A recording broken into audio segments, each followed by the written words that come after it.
नमस्कार, मैं राकेश परमार और आप देख रहे हैं महत्वपूर्ण मुद्दा।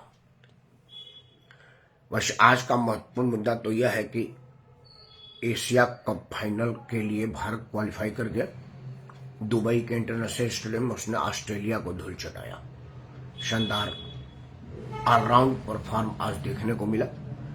मतलब जिनको जो जिम्मा दिया गया उन्होंने बड़ी ईमानदारी से अपना रोल अदा किया। टीम प्रगति कर रही है, फाइनल भी जीतेगी ऐसा हम उम्मीद कर रहे हैं। फाइनल जीतेगी उस पर चर्चा होगा, लेकिन मैं जैसा कि आप सबको पता है कि मैं उन्हीं विषयों पर विश्लेषण बताता सुनाता या दिखाता हूं जो और चैनलों पर या तो होता नहीं है या होने नहीं दिया जाता है।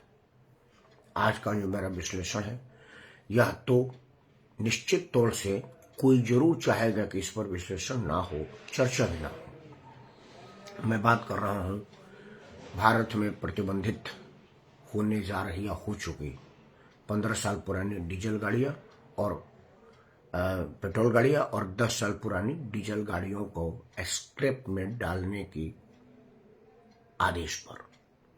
मित्रों, जैसा आपको पता है कि दिल्ली में भारतीय जनता पार्टी ने 27 साल के बाद हुकूमत पाई है और वह बहुत जल्दी उगताई है, बहुत जल्दी में काम कर रही है। एक तो मुझे बड़ी प्रसन्नता हो रही है कि भाजपा ने अपनी तेजी बनाई हुई है, उसे बनाए ही रखना चाहिए, क्योंकि अरविंद केजरीवाल के जंजाल से दिल्ली निकली है। अगर आप बढ़िया काम नहीं करेंगे तो आपको भी अलग कर सकती है, आपसे भी अलग हो सकती है। लोकतंत्र इसी को कहते हैं और यह लोकतंत्र की खूबसूरती है। 15 साल तक शीला दीक्षित को देखी, 10 साल और उससे ज्यादा तक केजरीवाल को देखी। आप चाहते हैं कि 15 और 10 मिल के 25 साल तक आपको देखे तो आपको काम करना पड़ेगा। इसी उत्साह और इसी स्पीड से यह शुभ संकेत है। मेरा आज का प्रश्न रेखा गुप्ता के अति उत्साह पर ही है। 2 दिन पहले, मैं चूंकि निजी कारणों से व्यस्त था तो नहीं वीडियो बनाया। मामला 2 दिन पहले का है। उसी दिन मुझे आपके सामने आना था, लेकिन कोई अपरिहार्य कारणों से मैं नहीं आ सका। मामला था दिल्ली सरकार ने सीएजी की रिपोर्ट लागू की और की महिला समृद्धि की योजना बना रही है, शायद 8 अप्रैल को कुछ करेगी। दिल्ली सरकार ने आदेश पारित कर दिया है कि 15 साल पुरानी पेट्रोल गाड़ियां और 10 साल पुरानी डीजल गाड़ियां अब पेट्रोल पंप पे ही पकड़ ली जाएंगी। वो ऐसा एक मैकेनिज्म तैयार कर रहे हैं कि गाड़ी पता चल जाएगा कि कौन गाड़ी कितने साल पुरानी है। नई गाड़ियों में तो अब यह सिस्टम आया हुआ है। जैसे मैंने अपनी नई गाड़ी ली है तो वीडियो स्क्रीन पर ही उसका एक्सपायरी डेट का स्टिकर लगा हुआ है और वो कैमरे से पकड़ा जा सकता है या पेट्रोल पंप वाला साफ देख लेता है। जैसे सीएनजी डलवाते वक्त तो प्लेट होती है, उस पर तारीख अंकित होता है, वो देख लेते हैं। उसी तरह से अब पेट्रोल पंप की गाड़ियों पर, नई वाली पर है, शायद सभी गाड़ियों में ऐसा स्टिकर लगाएंगे या जो व्यवस्था करेंगे। मतलब कुछ अतिरिक्त धन खर्च होगा, तब जाकर के यह मैकेनिज्म कार्य रूप में आएगा और काम करेगा। मेरा एक प्रश्न है, देखिए, पहले तो मैं अपने विषय में बता दूं कि मैं कोई वाहन विशेषज्ञ नहीं हूं, ना ही प्रदूषण विशेषज्ञ हूं। प्रदूषण का वैज्ञानिक शख्सियत मैं नहीं हूं, ना ही पर्यावरण पर मेरी कोई बहुत ज्यादा पकड़ है।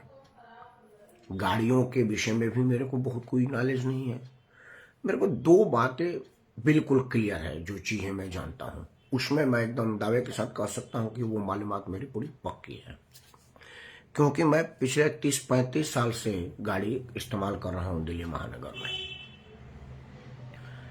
मेरा यह मानना है कि जब मेरी गाड़ी है, कार है मेरे पास, हमने अभी 3 साल पहले अपनी पुरानी गाड़ी बेची है मजबूरी में, क्योंकि उसका 15 साल पूरा हो गया था। मैं उसी गाड़ी पर चर्चा करता हूं।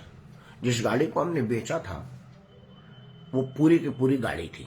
मतलब उसमें स्टीयरिंग था, टायर था, पूरी बॉडी थी, सस्पेंशन, एक्सल, वो सोफा जिस पर हम बैठा करते थे, वो डिक्की जिसमें सामान रखते थे, वो तमाम चीज बन करके पूरी गाड़ी बनती थी। जहां तक मुझे इस बात की जानकारी है या अंदाजा है कि पोल्यूशन के लिए जिम्मेदार मेरी टायरें नहीं थी, वो जो हॉर्न बजता है वो नहीं थी, वो सोफा जिस पर मैं बैठता था वो नहीं थी, वो पूरी बॉडी जिसमें हम सुरक्षित चलते थे, उस गाड़ी ने कहीं कोई डेंट नहीं पहुंचाया हमको, हमारे परिवार को। मैं धन्यवाद देता हूं ईश्वर का और उस गाड़ी का। लेकिन उतना लकी गाड़ी को मुझे कटवाना पड़ा क्योंकि सरकार ने यही चाहा था।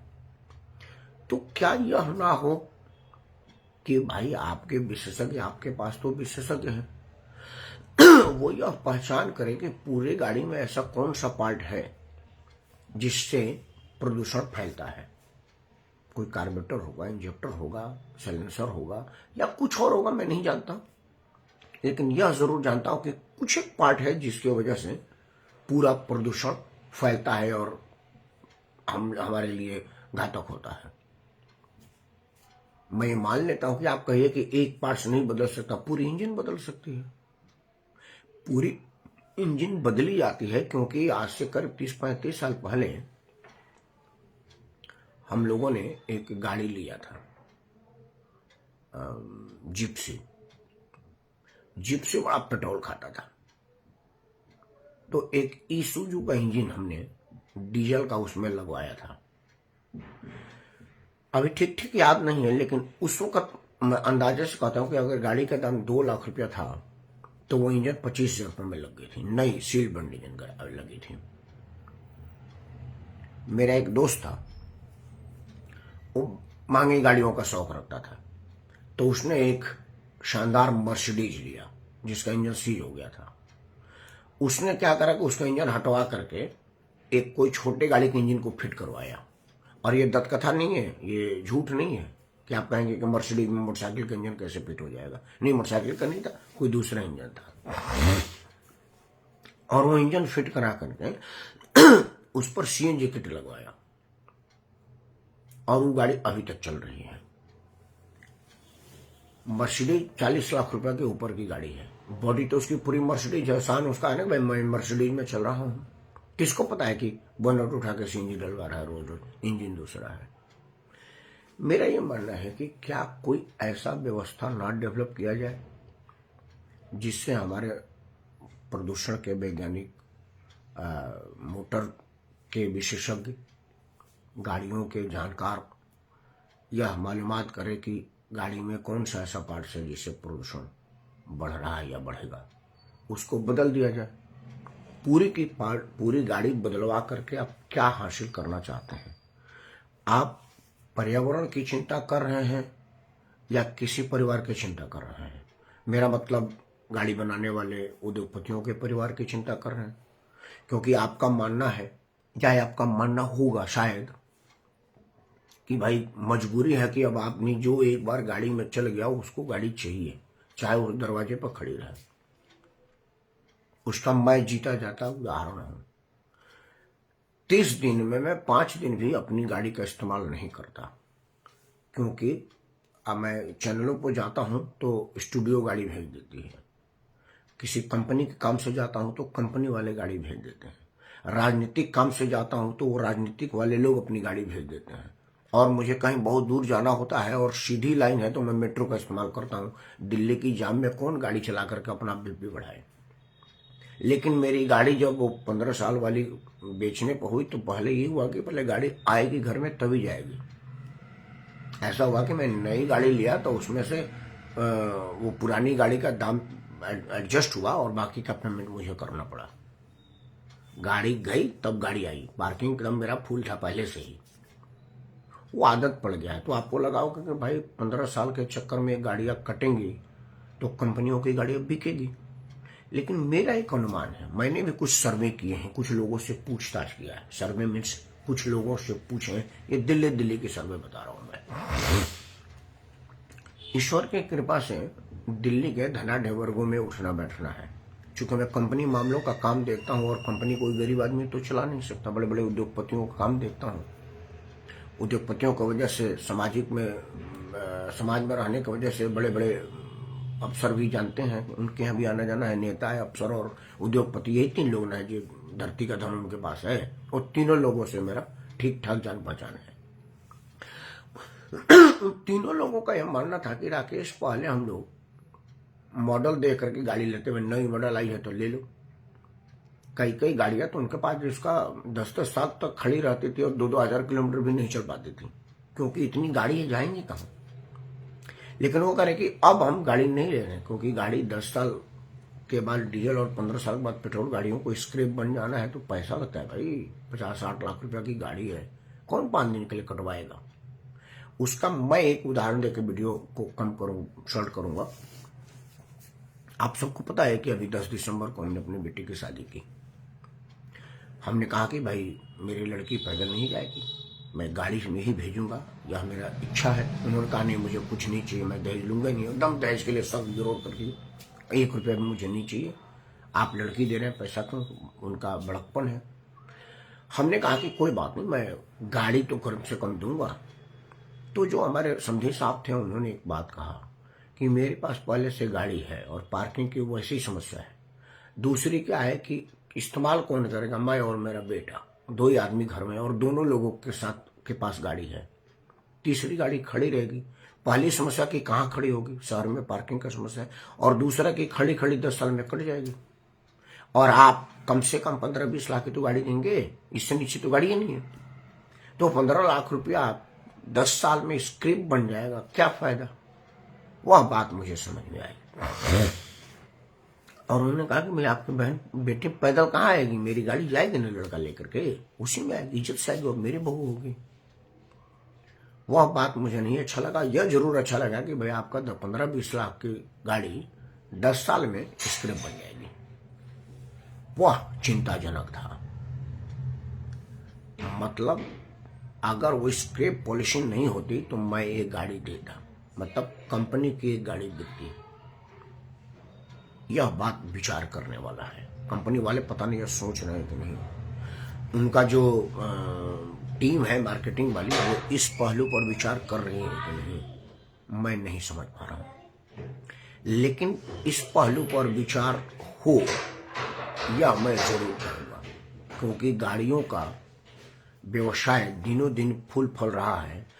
वह इसलिए नहीं कि आपने 10 साल की डीजल और 15 साल की पेट्रोल गाड़ियों को कटवा दिया है, नहीं, लोगों की आमदनी बढ़ी है, मांग बढ़ी है, इसलिए बढ़ा है। अगर ये 10 साल 15 साल बढ़ने नहीं होती तो इससे ज्यादा बढ़ता, ऐसा मेरा मानना है। बढ़े ना बढ़े वो ज्यादा मेरे लिए इम्पोर्टेंट नहीं है, क्योंकि मैं भारत की भला चाहता हूं, किसी उद्योगपति घराने की नहीं। और मेरा भलाई इसमें है, भारत की भलाई इसमें है कि हाथ जोड़ करके देश दुनिया में सर्वाधिक लोकप्रिय जननायक नरेंद्र मोदी से प्रार्थना करता हूं, क्योंकि इस देश में कोर्ट वोट है ये मुझे पता नहीं है, क्योंकि कोर्ट तो होली में पानी बचाओ और दिवाली में पटाखा ना चलाओ, छठ में आप कम बैलून में गीत बजाओ पे ही व्यस्त है। बाकी चीजें उसको दिखती हैं या मुझे दिखती नहीं है। अगर यह मामला कंटेम्प्ट ऑफ कोर्ट होगा तो पहले मुझे माफ कर दें, केस क्यों करेंगे, मुझ जैसा आदमी को जेल में डाल के अपनी समय क्यों खराब करेंगे, वैसी जेल में जगह नहीं है। और कोई अर्थदंड देंगे, मेरे पास पैसा नहीं, अभी भी बेटी की शादी किया हूँ, बिल्कुल कंगाली हूँ, खाली हो गया खजाना भैया, तो वो भी मत करिएगा, परेशान हो जाऊंगा मैं। क्षमा बड़न को चाहिए छोटन को अपराध, मैं पहले क्षमा मांग लेता हूँ, क्योंकि अगर आप कहीं होते तो इन सरकारों से पूछते सो मोटो लेकर के कि बताओ कि गाड़ी को प्रदूषण की जिम्मेदार क्या वो टायर है जिस पर गाड़ी चलती है, वो बॉडी है जिसमें आदमी बैठता है, वो व्हील, वो स्टीयरिंग, वो और कई चीजें, या उसके कार्बोरेटर, इंजेक्टर, साइलेंसर या कुछ और पार्ट। मान लेते हैं कि पूरा इंजन जिम्मेवार है, तो पूरी गाड़ी क्यों कटवाएंगे, वो टायर क्यों कटवाएंगे। नहीं, मेरी जो सेंट्रो गई थी वो मैंने नया टायर लिया था और उस बीच कोरोना लग गया, 2-4 महीना कोरोना खा गया और 6 महीने तक गाड़ी खड़ी खड़ी दब गई, फट गई, क्रैक हो गया टायर। नया टायर था, 3-3.5 हजार रुपये का टायर लगता है। आप समझ लीजिए 4 टायर में कितना रुपया लगा हुआ, खड़े खड़े बर्बाद हुआ। तो आप गरीब आदमी को बर्बाद क्यों कर रहे हैं, विचार जरूर करिएगा। और ये मैं मानता हूं कि आप मेरे बात विचार क्यों करिएगा, क्योंकि मैं कौन होता हूं। मेरे को तो आपने 2 किलो आटे में खरीद लिया है, 200 यूनिट बिजली में प्रेशराइज कर दिया है। मैं तो आपको वोट इसलिए दूंगा कि भाई मेरी पत्नी को 2,500 रुपये आप देने वाले हैं, 200 यूनिट बिजली आप भी मेरा माफ करने वाले हैं, 5 किलो या 6 किलो गेहूं देते रहते हैं, वो बेशक मेरे को ना देते हो, क्योंकि मैं इंटाइटल ना तो 200 यूनिट बिजली का हूं, ना ही 5 किलो आटे का हूं, और ना ही मेरी पत्नी 2,500 रुपया की टाइटल है, क्योंकि आपने कहा कि गरीब महिलाओं को दिया जाएगा, और ईश्वर की कृपा से मैं गरीब नहीं हूँ, यह मैं दावे के साथ कह सकता हूँ। मैं आपका सब्सिडी नहीं लेता, ना बिजली पर ना गैस पर, क्योंकि मैं मानता हूँ कि मेरे जगह कोई और सब्सिडी ले, और वो लेते होंगे, यह मैं जानता हूँ। तो मित्रों, हमारे देश की सरकारों, और अगर कहीं कोर्ट आम आदमी के लिए भी है तो कोर्टों, सोचिए इस पर कि किसी एक आदमी, किसी एक समूह, किसी एक वर्ग के लाभ के लिए पूरे वर्ग का सत्यानाश उचित है? अगर है तो ठीक है, और अगर नहीं है तो कृपया एक बार विचार जरूर करिएगा। इन्हीं शब्दों के साथ मैं राकेश परमार आप सबको सादर प्रणाम करता हूँ।